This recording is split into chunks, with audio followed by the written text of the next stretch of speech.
प्रहलाद स्थल जोधभा कांश धारे, प्रहलाद जी महाराज पधारे, उद्धव जी महाराज आए, नारद जी महाराज वीणा बजा रहे हैं, कोई करताल बजा रहा है, कोई मृदंग बजा रहा है। समस्त देवताओं ने सुंदर कीर्तन किया। अब कथा की विधि के बारे में बताया कि कथा कैसे सुने।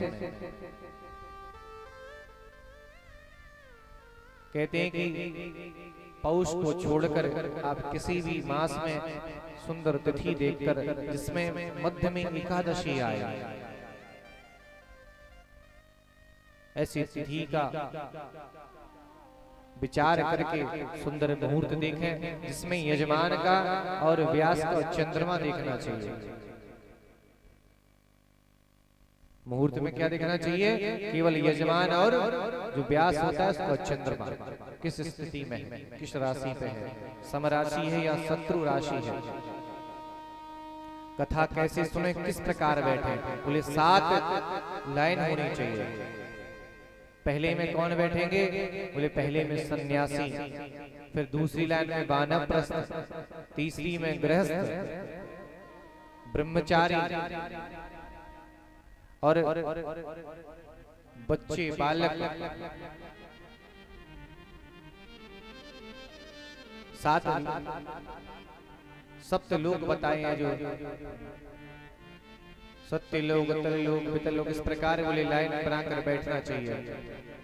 और व्यास मंच से आप ऊंचे पर नहीं विराजमान हो, ये हम नहीं कह रही है, भागवत जी कह रही है।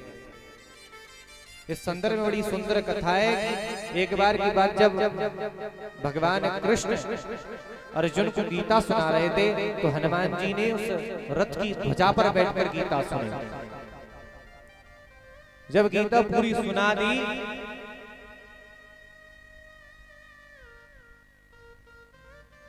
अर्जुन का मोह खत्म हो गया। बोले चलो केशव, मैं युद्ध करूंगा, मैं अपने परिवार से युद्ध करूंगा। और जैसे ही हनुमान जी महाराज नीचे उतरे तो भगवान के चरणों में प्रणाम किया। बोले प्रभु, ये गीता मैंने भी सुनी है, बहुत सुंदर है। भगवान बोले तुमने कहां सुन ली? बोले मैंने ये इस रथ की ध्वजा पर बैठकर सुनी।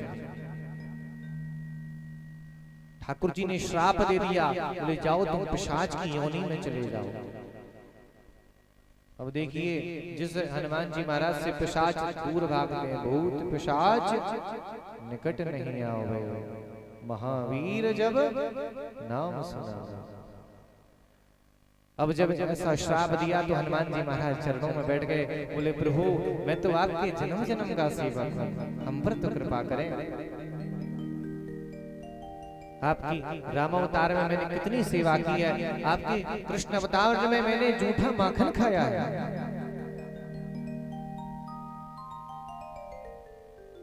भगवान बोले तुमने अपराध तो किया है, उसका श्राप तो तुम्हें लगेगा, परंतु इसका निवारण सुनो।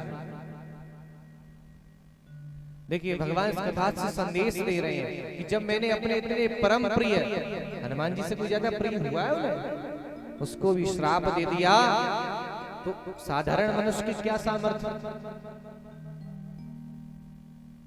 इसलिए कभी भगवान भागवत भगवान की तरफ पैर करके ना बैठे।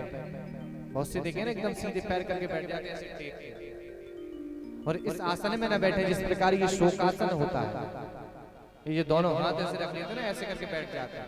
ये भी आसन निषिद्ध बताया गया, ये शोकासन है। जब व्यक्ति शोक में होता है ना, तब ऐसे बैठता है। कथा को सुखासन में बैठकर सुनना चाहिए। हनुमान जी महाराज ने पूछा कि इसका निवारण क्या है प्रभु? बोले जाओ काशी में तुम जाओ और इस गीता से एक ग्रंथ की रचना करो, हनुमत कृत पिशाच भाष्यम। ये ग्रंथ हनुमान जी महाराज ने लिखा है, तब जाकर उनकी उस योनि से मुक्ति हुई है। प्रेम से कहिए जय श्री राधे। श्रोता कैसा होना चाहिए? कुशल क्षेमम श्रोता। भैया श्रोता भी कई प्रकार के होते हैं, एक तो श्रोता, एक सरौता, एक सोता। तीनों की उपमा दी गई है। श्रोता कौन? बोले जो एक निष्ठ भाव होकर बस केवल भगवान का चिंतन कर रहा है और एक शब्द भी इस कथा से बाहर न जाना चाहिए, हमारी अंतरात्मा से, हमारे हृदय से एक शब्द भी बाहर न जाए, उसे कहते हैं सच्चा कुशल श्रोता। अब श्रोता भैया, श्रोता बताया कथा तो सुन रहा है पर तू काट छांट पूरी चल रही है। बोले अच्छा, वो अग्निवा वाले महाराज जी आए, उन्होंने तो वैसी बात कही है, ये महाराज जी ऐसी बता रहे हैं। अच्छा तुझे महाराज जी कैसे लग रहे हैं? ठीक है ना, चंदन से न लग रहा उनके ऊपर, कहीं करता देख रहे हो, कोई चंदन देख रहे हो।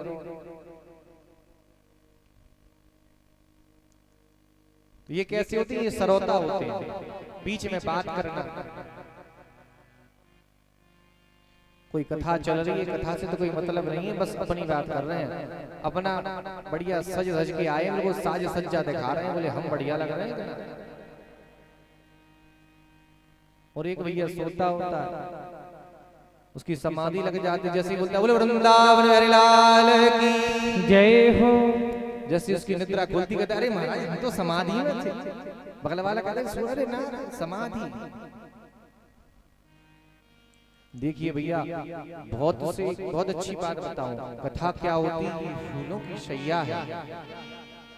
बहुत से लोगों को देखना, कई लोग नींद की दवाइयां खाते हैं, टीवी चलाएंगे, मोबाइल देखेंगे, तब भी उन्हें नींद नहीं आती, और जैसे कथा में बैठते हैं तो क्या तुरंत नींद आ जाती है। तो ये भगवान की बड़ी कृपा है। कथा क्या है? फूलों की सैया है, और संसार के संसाधन क्या है? ये कांटों की सैया है, इस पर नींद नहीं आती। कई लोग देखना, यहाँ तो ऐसी बीमारियां कम होती हैं, प्रायः शहरों में ज्यादा होती हैं कि महाराज बहुत डिप्रेशन चल रहा, बहुत नींद की गोलियां खा रहे हैं, नींद नहीं आती, पर जैसे ही कथा में बैठते हैं तुरंत नींद आ जाती है। इस कथा का प्रभाव है।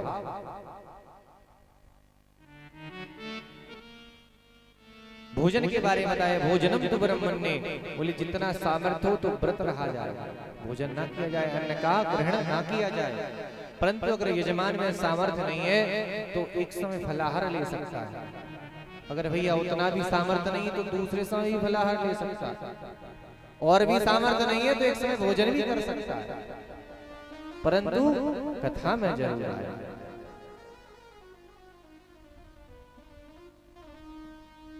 क्योंकि राजा परीक्षित ने 7 दिवसीय जो अनुष्ठान किया था, वो कथा सुनी थी, वो आमरण थी, बिल्कुल कुछ नहीं दिया था। परंतु भैया वैसे व्यास नहीं रहे और वैसे श्रोता नहीं रहे। सबके लिए ये नहीं कि व्यास जी महाराज बढ़िया चकाचक ले रहे हैं, वो यजमान को कह रहे हैं तुम व्रत रहे हो, तुम मत लियो यार, और चक बोले ड्राई फ्रूट छान रहे हैं व्यास जी महाराज, यजमान से कह रहे हैं महाराज तुम व्रत रहो, तुम्हें ना है कुछ। दोनों का नियम है कि छौर कर्म नहीं करना चाहिए। छौर कर्म मतलब दाढ़ी बनाना, नाखून काटना, ये सब इत्यादि वर्जित है। भूमि पर शयन करना चाहिए यजमान को साथ में, ब्रह्मचर्य का पालन करना चाहिए, ज्यादा तेज मिर्च मसाले इत्यादि का सेवन नहीं करना चाहिए। ऐसी कोई वस्तु नहीं जिससे मन में रजोगुण तमोगुण की उत्पत्ति हो, सिर्फ सत्वगुण रहना चाहिए, केवल भगवान के चरणों में मन लगना चाहिए। बस माया को बाहर रख दो कि माया माया सब भजे और माधव भजे न कोई, और माधव जो भजे तो माया चेरी हो। जो भक्त होगा वो धनवान नहीं होगा। भगवान भी बड़ी कृपालु हैं कि ये तो माया देते हैं, जिसको माया देते थे उसको भक्ति नहीं देते, जिसको भक्ति देते उसको माया नहीं देते। भगवान के जो भक्त होते हैं वो हमेशा गरीब मिलेंगे, बात धन नहीं होगा, परंतु भैया ये जो बैठे ना भोले बाबा, इनके मिलेंगे ये जरूर धनाढ़ होंगे। इनकी सेवा जिनने करी है, ठाकुर जी बिल्कुल, भोलेनाथ बिल्कुल, ले जाओ। हमारे परीक्षित जी महाराज बिल्कुल माया छोड़कर बैठे हैं 7 दिन तक। क्यों मामा श्री सही कह रहे हैं? छोड़ दइए माया। जय हो। बाद में अपना लियो, अभी 7 दिन तक बिल्कुल माया से दूर, सिर्फ माधव। ये जो आप धन कमाओगे ना, ये वहां काम आता है। देखो गांधी जी तो चल नहीं रहे, चल रहे गांधी सिर्फ यहीं तक है, वहां भी लेकिन धन चल, वहां भी चलता है, व्यवस्थाएं सब जगह है, परंतु वहां क्या चलता है? बोले क्या? बोले राम नाम धन। तो जितना राम नाम धन जो कमा लेगा वो वहां आनंद लेगा। जिसने राम नाम धन नहीं कमाया वो भैया गांधी जी में लिप्त रहेगा। बोले कौन कहां तक साथ जाता है? ये भागवत जी दानानि भूमौ पस्वश्च गोष्ठे नारी गृहद्वार जनाश्मशाने देहश्च दायाम परलोक मार्गे धर्मान गच्छतो जीव। ये कहा बोले धन कहां तक साथ जाता है? अस्पताल तक, इससे आगे नहीं जाएगा आपको। और पत्नी कहां तक जाती है? घर के दरवाजे तक। और लोग कहां तक जाते हैं? बोले शमशान घाट तक। इससे आगे कोई जाता है? कोई नहीं जाता। लेकिन आपके साथ क्या जाएगा? बोले धर्मानुगच्छतो जीव। ये कहा व्यक्ति का धर्म साथ में जाता है। और धर्म क्या है? सिर्फ गोविंद का नाम है।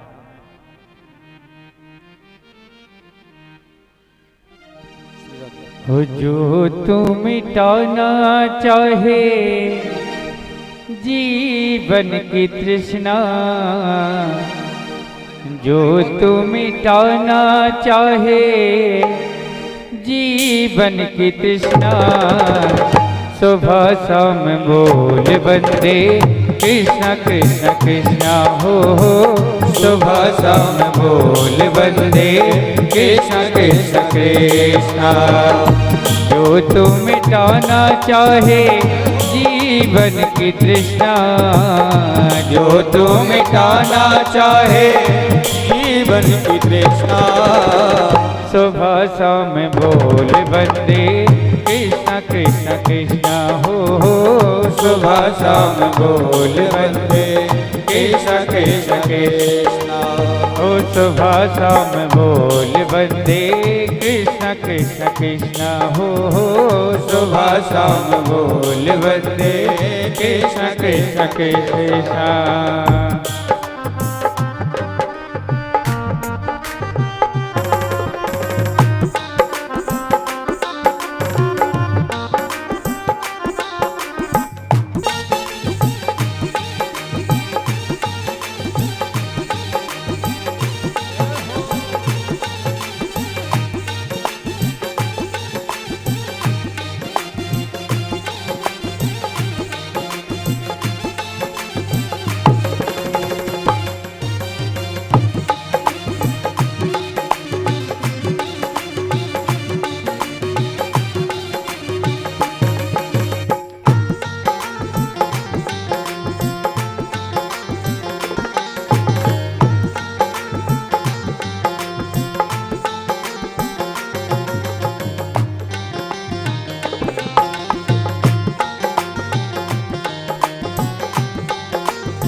कृष्ण नाम प्यारा प्यारा, कृष्ण नाम पावन पावन, कृष्ण नाम प्यारा प्यारा, कृष्ण नाम पावन पावन।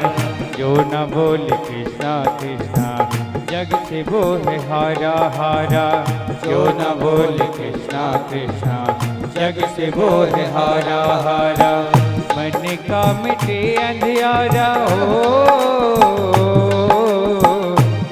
का मिटे अंधियारा, बोल कृष्ण कृष्णा।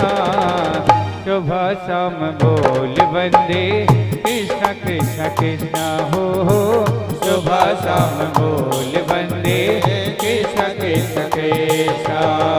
जो तू मिटाना चाहे जीवन की तृष्णा, जो तू मिटाना चाहे जीवन की तृष्णा, सुबह बोल वंदे कृष्ण कृष्ण कृष्ण, सुबह शाम बोल वंदे कृष्ण कृष्ण कृष्ण। जो तू मिटाना चाहे जीवन की तृष्णा, जो तू मिटाना चाहे जीवन की तृष्णा, सुबह शाम बोल वंदे कृष्ण कृष्ण कृष्ण हो, सुबह शाम बोल वंदे कृष्ण कृष्ण कृष्ण, सुबह शाम बोल वंदे कृष्ण कृष्ण कृष्ण हो, सुबह शाम बोल वंदे कृष्ण कृष्ण। बोले वृंदावन बिहारी लाल की, भूत भावन भोलेनाथ की जय हो, श्रीमद् भागवत महापुराण की जय हो, जय जय श्री श्री राम। राधेश्याम।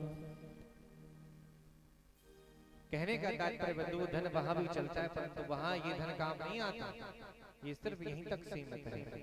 वहां सिर्फ आपका धर्म जाएगा साथ में, और धर्म धर्मानुगच्छतु जीवो, ये कहा जीव सिर्फ एक ही चीज लेके जाता है यहाँ से, खाली हाथ आया था और खाली हाथ ही जाएगा, परंतु फिर भी फंसा पड़ा। देखिए ये तो सब जानते हैं, ये कोई नई बात नहीं है कि ना कुछ आप लेके आएंगे ना कुछ लेके जाएंगे, परंतु फिर भी व्यक्ति जोड़ने में लगा पड़ा। जो असली धन है उससे तो विमुख हो गया, असली धन है उससे तो विमुख है। एक स्वस्थ प्राणी 21,625 बार सांस लेता है, और जब बालक गर्भ में होता है ना, मूत्र में वृष्टा में पड़ा रहता है, तो वो कहता है भगवान बस यहाँ से बाहर निकालो, मैं जितनी बार मैं सांस लेता हूँ 21,625 की 626 बार नाम लूंगा आपका।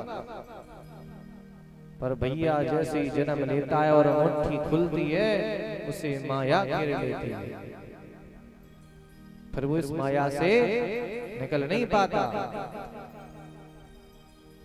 मैं मोर तोर में माया, इसी में फंसा रहता। ये मेरी मैया है, ये मेरे बाबा, ये मेरी बहन है, इनमें ही लगो रहे बस। कथा की विधि के बारे में बताया, किस प्रकार की श्रोता हूं और कितना भोजन करना चाहिए, किस स्थिति में बैठना चाहिए। ये 6वें अध्याय में भागवत जी के महात्मा के बताया गया। भागवत जी के प्रथम श्लोक में मंगलाचरण, प्रथम श्लोक भागवत जी का, द्वादश स्कंद 335 अध्याय और 18,000 श्लोक। ये जो महात्मा था ये पद्म पुराण से लिया गया। सभी लोग मंगलाचरण श्रवण करेंगे। कुञ्जनिमाद्यस्य यतोऽन्वयादि तरतश्चार्थे सेवेयः स्वराट्, तेने ब्रह्महृदायादि कवये मुह्यन्ति यत्सूरयः, तेजो वारिमृदां यथा विनिमयो यत्र त्रिसर्गो मृषा, धाम्ना स्वेन सदा निरस्तकुहकं सत्यं परं धीमहि। धर्मः प्रोचित कैतवोऽत्र परमो निर्मत्सराणां सताम्, वेद्यं वास्तवमत्र वस्तु शिवदं तापत्रयोन्मूलनम्। श्रीमद्भागवते महामुनिकृते किं वा परैरीश्वरः, सत्यो हृद्यवरोध्यते प्रकृतिभिः शुश्रूषवेस्तक्षणा। निगमकल्पतरोर्गलितं फलम् शुकमुखाद् द्रवसंयुतम्, पिबत भागवतं रसमालयम्, मुहुरहो रसिका विभावुका।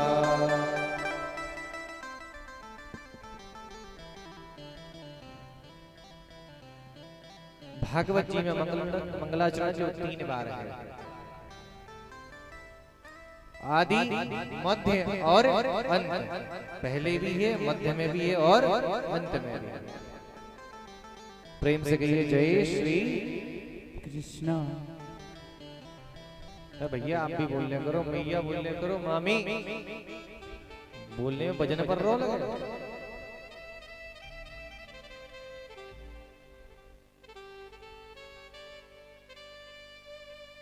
यहाँ जितने भी विराजमान है, कोई मामी है, कोई मामा है, कोई नाना है, इनसे परे तो कुछ होगा नहीं। मामी मामा, माँ से भी बढ़कर मामा।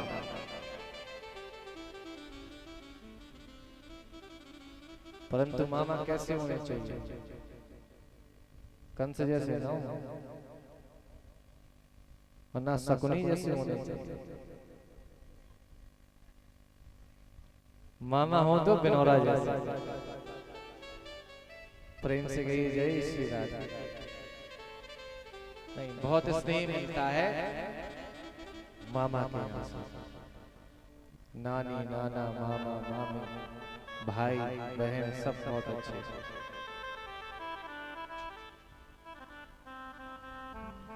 और माता होती तो थोड़ा ज्यादा मिलता, नहीं है तो थोड़ा कम, इतना हो सकता है, इससे ज्यादा कुछ नहीं। कैसा है कि अब ज्यादा मिलता है और तब होती तो शायद कम मिलता है, ऐसा भी होता है। सब ठाकुर जी की कृपा, बहुत ही आनंद है। भगवान की विशेष कृपा है कि इस मंच पर, इस ग्राम में आसीन है। और यहाँ हमसे भी विद्वान हमारे जो नाना जी हैं विराजमान हैं, जो पूर्व में कथा करते रहे। और किसी प्रकार से कोई त्रुटि हो जाए तो बालक समझकर, अज्ञान समझकर क्षमा कर। ये जो परिवार है ये संस्कृति से जुड़ा रहा। जब भी हम पहले भी कभी आते थे तो बहुत सारे नाना जी भी प्रश्न करते थे, और वो नाना जी रहते वो भी बहुत प्रश्न करते थे कि इससे पता चलता है कि बहुत अध्ययन किया है। समय के साथ और आयु के साथ ज्ञान और अनुभव दोनों बढ़ते हैं। परंतु भगवत कृपा से और मेरे कालियावर्धन सरकार की कृपा से जितना यहाँ मुझे मिला है उतना मैं सब आपको यहाँ दूंगा। देखिए भैया, पूर्ण ज्ञानी तो संसार में कोई हुआ ही नहीं है।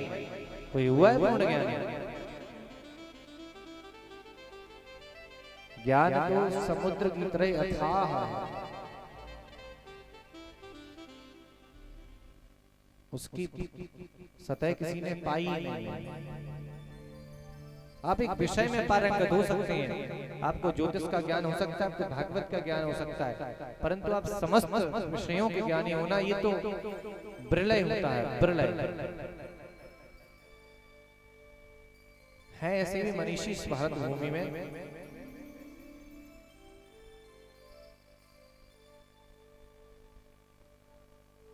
परंतु बड़ी कृपा है हमारे ऊपर, हमारे ठाकुर जी की और हमारे माता पिता की बहुत आशीर्वाद है कि इस बाढ़े पूत पिता के घर, पिता के धर्मों से ही पुत्र बढ़ता है।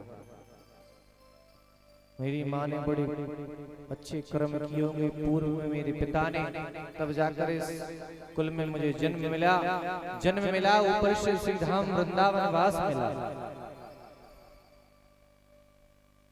और वृंदावन वास मिला। वृंदावन के वास के बाद, अध्ययन अध्यापन के बाद आज आप सबके सामने यहाँ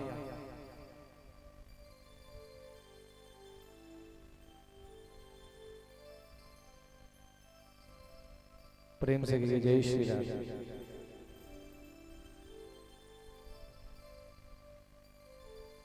सुंदर 3 श्लोकों में मंगलाचरण हुआ। जन्माद्यस्य यतोऽन्वयादितरतश्चार्थेषु सत्यम परम धीमहि। भगवान को यहाँ भी सत्य स्वरूप बताया है, सत्य कहकर भगवान का संबोधन किया है। अन्वय व्यतिरेक के द्वारा जिनकी उत्पत्ति होती है और जो पालन सृजन संग्रहण तीनों करते हैं, जिन्होंने संकल्प मात्र से ब्रह्मा जी को समस्त वेदों का ज्ञान करा दिया, ऐसे ठाकुर जी के चरणों में हम सब प्रणाम करते हैं। धर्मः प्रोचित कैतवोत्र परमो निर्मत्सराणाम सताम वेद्यम वास्तव मत्र वस्तु शिवदम तापत्रयोन मूलनम। इसमें चार चीज, दूसरे श्लोक में चार चीजें बताई गई हैं। अधिकारी च संबंध विशेष प्रयोजन। बोले भागवत सुनने का अधिकारी कौन है? अधिकारी च संबंध, इसका संबंध किससे है, विषय क्या है, और विषय के बाद इसका प्रयोजन क्या है। ये चार चीजें हमें क्या है, ये भागवत जी से सीखनी है। ये भागवत जी हमें बता रहे हैं। इसका सच्चा अधिकारी कौन है? बोले जिसके अंदर छल कपट ना हो, मत्सरता ना हो, ईर्ष्या ना हो, द्वेष ना हो, क्रोध ना हो, वो इसका अधिकारी है।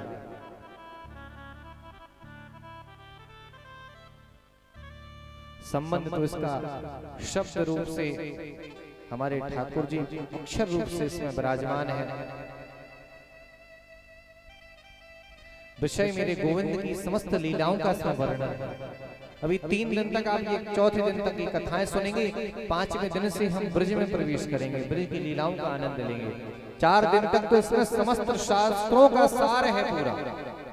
ये जो कथाएं समस्त शास्त्रों का निचोड़ है बिल्कुल। आप समझिए ऐसा आप रस ले रहे हैं जिसमें इस आम का होता है ना फल, उसमें गुठली होती है, पर उसमें गुठली नहीं है, ये सीधा इसमें रस ही रस है बस। पिबत भागवतम रसमालयम, ये रसों का आलय है, रसों का घर है। इसको पीने के अधिकारी कौन है? बोले वैष्णव सेवतानुगमनः। इसको पीने के अधिकारी सिर्फ वैष्णव है।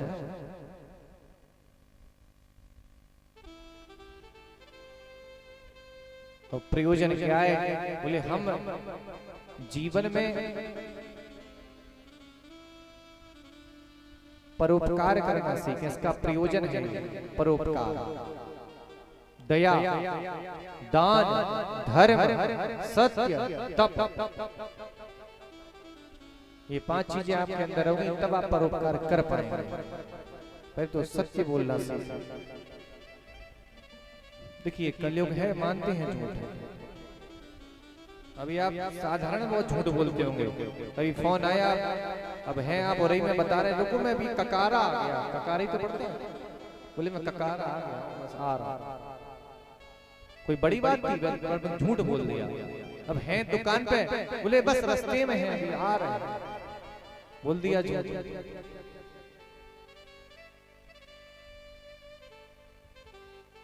बैठे हैं, किसी का फोन आया, बस भोजन कर रहे हैं, बस भोजन कर रहे हैं, बोल दिया जी। तो हमसे हमारा सत्य चला गया। अब आया शौच, पवित्रता। अब भैया आज की माताएं चप्पल पहनकर रसोई में जा रही हैं, उसी हाथ से लिया जा रहा है, उसी हाथ से परोसा जा रहा है, उसी हाथ से खाया भी जा रहा है, वहीं टेस्ट भी होता जा रहा है। बोले अच्छा नमक नहीं है, बोला बोले देखिए ना नमक, नमक देख लो।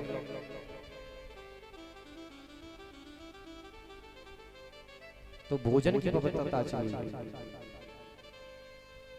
जैसा खाओगे अन्न वैसा ही रहेगा आपका मन।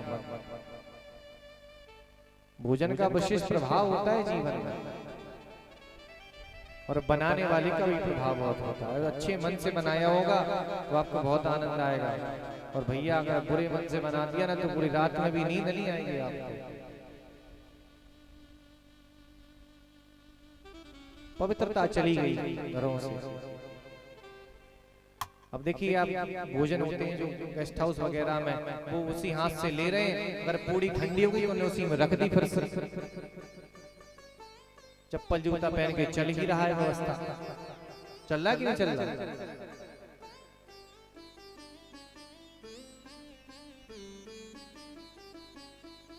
उसी में से सब्जी, उसी में सब गड्ढे बड्ढे हो रहा है।